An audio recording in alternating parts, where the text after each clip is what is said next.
প্রথমে তেল দিব।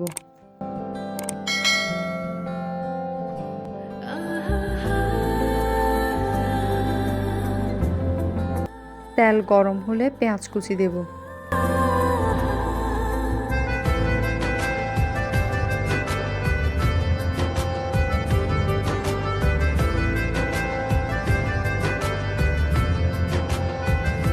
পেঁয়াজ হালকা নরম হয়ে এলে লবণ দেব।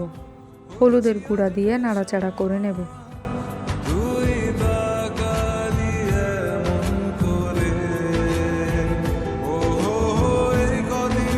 এখন কাঁচামরিচ ফালি ও চিংড়ি মাছ দেব।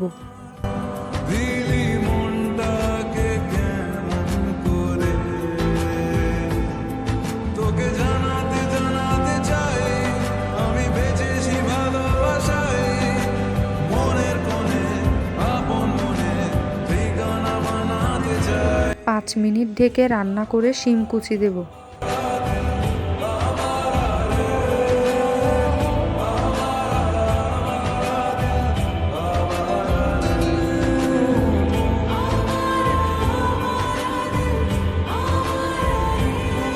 তারপর আলু কুচি দেব। হালকা পানি দেব আলু ও শিম সেদ্ধ হওয়ার জন্য।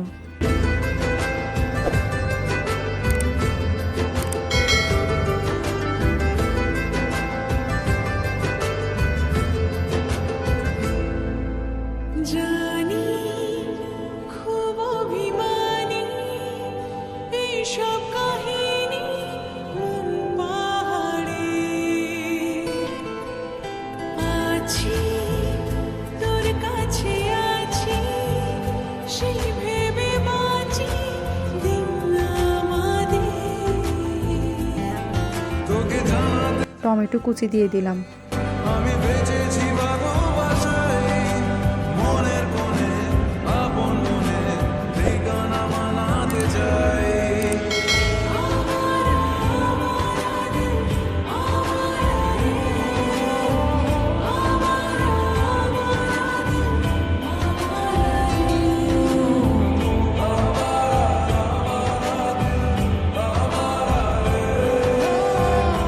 সবশেষে ধনিয়া পাতা কুচি দিব।